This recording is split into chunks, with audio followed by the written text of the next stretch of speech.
ಇದು ಇನ್ನೊಂದು very interesting story. BDAಯ ನಿವೃತ್ತ ಕಮಿಷನರ್ ಜಯರಾಮ್ ಅವರಿಗೆ ಅವರು ನಿವೃತ್ತರಾದ ಬೆನ್ನಲ್ಲೇ ಉಪಮುಖ್ಯಮಂತ್ರಿ DK ಶಿವಕುಮಾರ್ ಅವರು ಶಾಕ್ ಕೊಟ್ಟಿದ್ದಾರೆ. ವೆರಿ ಇಂಟ್ರೆಸ್ಟಿಂಗ್ ಇದು, ವೆರಿ ಇಂಟ್ರೆಸ್ಟಿಂಗ್.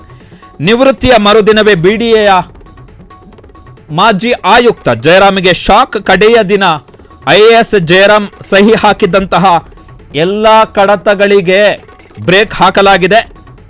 IAS ಅಧಿಕಾರಿ ಜಯರಾಮ್ ಸಹಿ ಹಾಕಿದ್ದಂತಹ ಕಡತಗಳ ತನಿಖೆಗೆ ರಾಜ್ಯ ಸರ್ಕಾರ ತನಿಖಾ ಸಮಿತಿಯನ್ನ ರಚಿಸಿದೆ. ನಿವೃತ್ತಿಯ ಕಡೆಯ ವಾರದಲ್ಲಿ ಸಾವಿರಾರು ಕಡತಗಳ ವಿಲೇವಾರಿ ಆಗಿದೆ ಎನ್ನುವಂತ ಆರೋಪ. ಕಡತಗಳ ಯಜ್ಞ ನಿವೃತ್ತಿಯ ಹಂತದಲ್ಲಿ ಈ ಬೃಹತ್ ಕಡತ ವಿಲೇವಾರಿ ಪ್ರಕ್ರಿಯೆಯಲ್ಲಿ ಭ್ರಷ್ಟಾಚಾರ ನಡೆದಿರುವ ಬಗ್ಗೆ ಆರೋಪಗಳು ಕೇಳಿ ಬಂದಿರುವ ಹಿನ್ನೆಲೆಯಲ್ಲಿ ಈ ಹಿಂದಿನ BDA ಆಯುಕ್ತರಿಂದ ಯಾವುದೆಲ್ಲ ಕಡತಗಳು ಕೊನೆಯ ಹಂತದಲ್ಲಿ ಇನ್ನೇನು ನಿವೃತ್ತಿಗೆ ಕೆಲ ದಿನ ಬಾಕಿ ಇದೆ ಎನ್ನುವಂತಹ ಹಂತದಲ್ಲಿ ಯಾವೆಲ್ಲ ಕಡತಗಳಿಗೆ ನಿವೃತ್ತ IAS ಅಧಿಕಾರಿ ಜಯರಾಮ್ ಅವರು ಸಹಿ ಹಾಕಿದಾರೋ ಅದರ ಬಗ್ಗೆ ತನಿಖೆಗೆ ರಾಜ್ಯ ಸರ್ಕಾರ ತೀರ್ಮಾನವನ್ನು ತೆಗೆದುಕೊಂಡಿದೆ. ಬೆಂಗಳೂರು ಅಭಿವೃದ್ಧಿ ಪ್ರಾಧಿಕಾರದ ನೂತನ ಆಯುಕ್ತರು ಮಣಿವಣ್ಣನ್, ಜೊತೆಗೆ ಫೈನಾನ್ಸ್ ಮೆಂಬರ್, BDAಯ ಮುಖ್ಯ ಇಂಜಿನಿಯರ್, ಟೌನ್ ಪ್ಲಾನಿಂಗ್ ನಗರ ಯೋಜನೆಯ ಸದಸ್ಯರು, ಭೂಸ್ವಾಧೀನ, DC ಲೀಗಲ್ ಆಫೀಸರ್ ಮತ್ತು ಸೆಕ್ರೆಟರಿಗಳನ್ನು ಒಳಗೊಂಡಂತಹ ತಂಡ ಈ ಕಡತಗಳ ಬಗ್ಗೆ ತನಿಖೆಯನ್ನು ಮಾಡಲಿಕ್ಕೆ ಸೂಚನೆಯನ್ನು ಕೊಡಲಾಗಿದೆ. ವೆರಿ ಇಂಪಾರ್ಟೆಂಟ್, ಇದು ವೆರಿ ಇಂಪಾರ್ಟೆಂಟ್ ಡಿಸಿಷನ್. ಇನ್ನು IAS ಜಯರಾಮ್, ನಿವೃತ್ತ IAS ಅಧಿಕಾರಿ ಜಯರಾಮ್ ವಿರುದ್ಧ ಉಪಮುಖ್ಯಮಂತ್ರಿಯೂ ಆಗಿರುವಂತಹ ಬೆಂಗಳೂರು ಅಭಿವೃದ್ಧಿ ಸಚಿವ DK ಶಿವಕುಮಾರ್ ಅವರು ಬ್ರಹ್ಮಾಸ್ತ್ರವನ್ನು ಪ್ರಯೋಗಿಸಿದ್ದಾರೆ. ಭ್ರಷ್ಟಾಚಾರದ ತನಿಖೆಗೆ ಮುನೀಶ್ ಮೌದ್ಗಿಲ್ ಇವರನ್ನ DK ಶಿವಕುಮಾರ್ ಅವರು ನೇಮಿಸಿದ್ದಾರೆ. BDA ಭೂಮಿಗೆ ಅಕ್ರಮವಾಗಿ ಪರಿಹಾರ ಕೊಡಲಾಗಿತ್ತು ಜಯರಾಮ್ ಅವರ ಅವಧಿಯಲ್ಲಿ ಎನ್ನುವಂಥದ್ದು ಪ್ರಮುಖವಾಗಿರುವಂತಹ ಆರೋಪ. CA ನಿವೇಶನಗಳು ಅಥವಾ ಸಿವಿಲ್ ಅಮ್ಯುನಿಟೀಸ್ಗೆ ಹಂಚಿಕೆ ಆಗಿರುವಂತಹ, ನಾಗರಿಕ ಬಳಕೆಗೆ ಹಂಚಿಕೆ ಆಗಿರತಕ್ಕಂತಹ ನಿವೇಶನಗಳ ಅಕ್ರಮ ಹಂಚಿಕೆಯ ಕುರಿತು ಕೂಡ ದೂರುಗಳು ಬಂದಿತ್ತು. ಬೇನಾಮಿ ಸೈಟುಗಳ ರಿಜಿಸ್ಟ್ರೇಷನ್ ಕೂಡ ಆಗಿದೆ ಎನ್ನುವಂತ ಆರೋಪಗಳು ಕೇಳಿ ಬಂದಿತ್ತು. ಹೀಗಾಗಿ BDAಯಲ್ಲಿ ನಡೆದಿದೆ ಎನ್ನಲಾಗಿರ್ತಕ್ಕಂತಹ ಆರೋಪಗಳ ಬಗ್ಗೆ ತನಿಖೆಗೆ ಸೂಚನೆಯನ್ನ ಕೊಡಲಾಗಿದೆ. IAS ಅಧಿಕಾರಿ IAS ಅಧಿಕಾರಿ ಜಯರಾಮ್ ವಿರುದ್ಧ DCM DK ಶಿವಕುಮಾರ್ ಅವರು ಬ್ರಹ್ಮಾಸ್ತ್ರವನ್ನು ಪ್ರಯೋಗಿಸಿದ್ದಾರೆ. ಮುನೀಶ್ ಮೌದ್ಗಿಲ್ ಅವರ ನೇತೃತ್ವದಲ್ಲಿ ತನಿಖೆಗೆ ಸೂಚನೆಯನ್ನ ಕೊಡಲಾಗಿದೆ. Very important. 2023 ಅಕ್ಟೋಬರ್ನಲ್ಲಿ ಜಯರಾಮ್ ಅವರು ಬೆಂಗಳೂರು ನಗರಾಭಿವೃದ್ಧಿ ಪ್ರಾಧಿಕಾರ BDAಯ ನೂತನ ಆಯುಕ್ತರಾಗಿ ಸೇವೆಯನ್ನ ಸಲ್ಲಿಸಿದ್ರು. ಅಂದ್ರೆ ಇನ್ ಕೇಸ್ ಇದೇ ಅಕ್ಟೋಬರ್ ವರೆಗೆ ಅವರು ಇದ್ದಿದ್ರೆ ಸರಿಸುಮಾರು 2 ವರ್ಷ BDAಯ ಆಯುಕ್ತರಾಗಿ ಅವರು ತಮ್ಮ ಸೇವೆಯನ್ನ ಸಲ್ಲಿಸ್ತಾ ಇದ್ರು. ಜೊತೆಗೆ 2024ರಲ್ಲಿ ಅಂದ್ರೆ ಕಳೆದ ವರ್ಷ BDA ಆಯುಕ್ತರಾಗಿದ್ದಂತಹ ಸಂದರ್ಭದಲ್ಲಿ ಜಯರಾಮ್ ಅವರು ಒಂದು ಆದೇಶವನ್ನು ಹೊರಡಿಸ್ತಾರೆ. ಏನು ಅಂತ ಹೇಳಿದ್ರೆ, ಈ ಭೂ ಬಳಕೆಗೆ ಸಂಬಂಧಪಟ್ಟ ಹಾಗೆ ಯಾವುದೇ ಕಡತಗಳನ್ನಾಗ್ಲಿ, ಭೂ ಬಳಕೆಗೆ ಸಂಬಂಧಪಟ್ಟಂತಹ ಯಾವುದೇ ಕಡತಗಳನ್ನಾಗ್ಲಿ ತಮ್ಮ ಪೂರ್ವಾನುಮತಿ ಇಲ್ಲದೆ ಬೆಂಗಳೂರಿನ ನಗರ ಜಿಲ್ಲಾಧಿಕಾರಿಗೆ ತೋರಿಸುವಂತಿಲ್ಲ, ಅವರಿಗೆ ಸಲ್ಲಿಸುವಂತಿಲ್ಲ ಎನ್ನುವಂತಹ ಆದೇಶವನ್ನು ಕೂಡ BDA ಆಯುಕ್ತರಾಗಿದ್ದಂತಹ ಸಂದರ್ಭದಲ್ಲಿ ಜಯರಾಮ್ ಅವರು ಕೊಟ್ಟಿದ್ರು. ಸೊ BDAಯಲ್ಲಿ ಹಿಡಿತವನ್ನು ಇಟ್ಕೊಂಡಿದ್ದಂತಹ IAS ಅಧಿಕಾರಿ. ಸೊ ಈಗ ಅವರ ವಿರುದ್ಧವೇ ತನಿಖೆಗೆ ಸೂಚನೆಯನ್ನು ಕೊಡಲಾಗಿದೆ.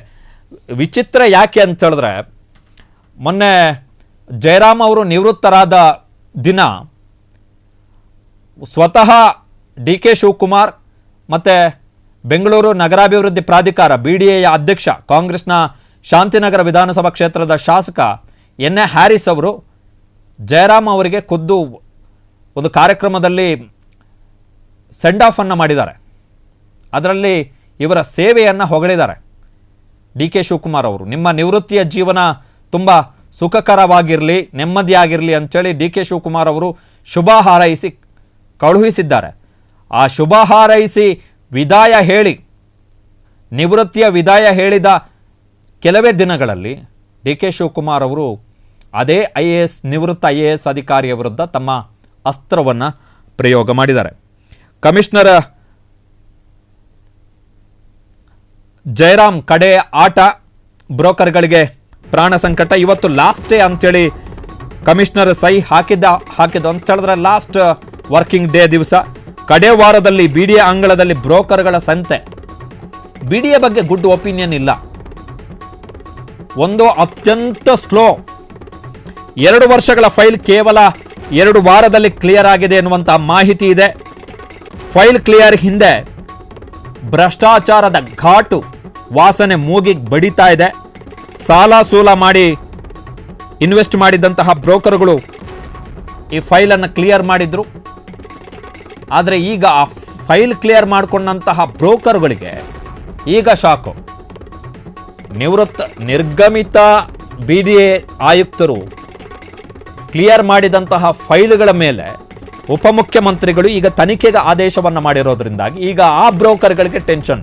ಅವರಿಗೆ ಸಮಾಧಾನ ಇದ್ದಿದ್ದೇನು ಅಂತ ಹೇಳಿದ್ರೆ, ಈ ಅಂತೂ ಫೈಲ್ ಕ್ಲಿಯರ್ ಆಯಿತು, ಇನ್ನು ನೆಮ್ಮದಿ, ತಲೆ ಕೆಡಿಸ್ಕೊಳ್ಳಂಗಿಲ್ಲ, ಹೋಗೋ ಹೊತ್ತಲ್ಲಾದರೂ ಫೈಲ್ ಕ್ಲಿಯರ್ ಮಾಡಿಬಿಟ್ರಲ್ಲಪ್ಪ ಅಂತೇಳಿ. ಬಟ್ ಈಗ ಆ ಫೈಲ್ಗಳ ಮೇಲೆ ತನಿಖೆಗೆ ಉಪಮುಖ್ಯಮಂತ್ರಿಗಳು ನಿರ್ಧಾರ ಮಾಡಿರೋದ್ರಿಂದ, ಅದು ಕೂಡ ಪ್ರಮುಖ IAS ಅಧಿಕಾರಿ ಮುನೀಶ್ ಮೌದ್ಗಿಲ್, IAS ವಲಯದಲ್ಲಿ ಸ್ವಲ್ಪ ಒಳ್ಳೆಯ ಹೆಸರಿರತಕ್ಕಂಥ IAS ಅಧಿಕಾರಿಗಳಲ್ಲಿ ಮೌದ್ಗಿಲ್ ಕೂಡ ಒಬ್ಬರು. ಸೊ ಅವರ ನೇತೃತ್ವದಲ್ಲಿ ತನಿಖೆಗೆ ಆದೇಶವನ್ನು ಕೊಡಲಾಗಿದೆ. ಸೊ ಈಗ ಈ ಬ್ರೋಕರ್ಗಳಿಗೆ ಟೆನ್ಷನ್. BDA ಬಗ್ಗೆ ಆಗಲಿ BBMPಯ ಬಗ್ಗೆ ಆಗಲಿ ಒಳ್ಳೆಯ ಒಪಿನಿಯನ್ ಇಲ್ಲ. ಅದರಲ್ಲೂ ಕೂಡ BDA ವಿರುದ್ಧ ಎಂತೆಂಥ ಆರೋಪಗಳಿದೆ ಅಂತ ಹೇಳಿದ್ರೆ ಬಹುಶಃ BDAಯನ್ನು ತೊಳೆದು ಪರಿಶುದ್ಧ ಮಾಡಬೇಕು ಅಂತ ಹೇಳಿದ್ರೆ ಈ ಶತಮಾನವೇ ಸಾಕಾಗ್ಲಿಕ್ಕಿಲ್ಲ.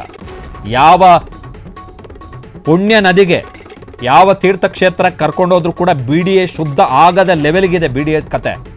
ಹೈಕೋರ್ಟ್ ಕಡೆಯಿಂದ ಅದೆಷ್ಟು ಚೀಮಾರಿ ಹಾಕಿಸ್ಕೊಂಡ್ರು, ಹೈಕೋರ್ಟ್ ಕಡೆಯಿಂದ ಅದೆಷ್ಟು ಬಯಸ್ಕೊಂಡ್ರು ಕೂಡ ಆ BDA ಆ ಸಂಸ್ಥೆ ಏನಿದೆ ಅದಕ್ಕೆ ಮಾನ ಮರ್ಯಾದೆ ಇಲ್ದಂಗಾಗಿದೆ.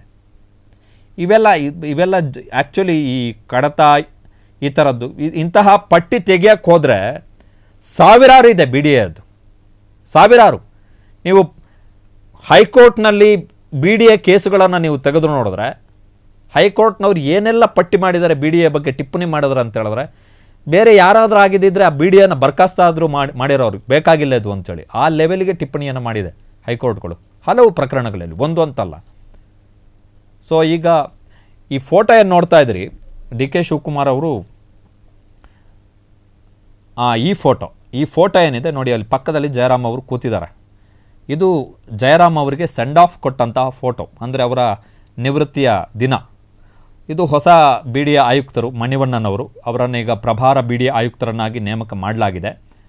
ಸೊ ಈಗ ಆ ಫೈಲ್ ಕ್ಲಿಯರ್ ಮಾಡಿಕೊಂಡಂತಹ ಬ್ರೋಕರ್ಗಳು, BDA ಅಂದರೆ ಹೊಸ ಹೆಸರಿಡ್ಬೋದು ಬೇಕಾದರೆ, ಬ್ರೋಕರ್ ಡೆವಲಪ್ಮೆಂಟ್ ಅಥಾರಿಟಿ ಅಂತೇಳಿ. ಸೊ ಆ ಲೆವೆಲ್ಗಿದೆ ಅಲ್ಲಿ ಬ್ರೋಕರ್ಗಳ ಆಟ. ಸೊ ಆ ಬ್ರೋಕರ್ಗಳಿಗೆ ಈಗ ಹೊಸ ಟೆನ್ಷನ್ನು.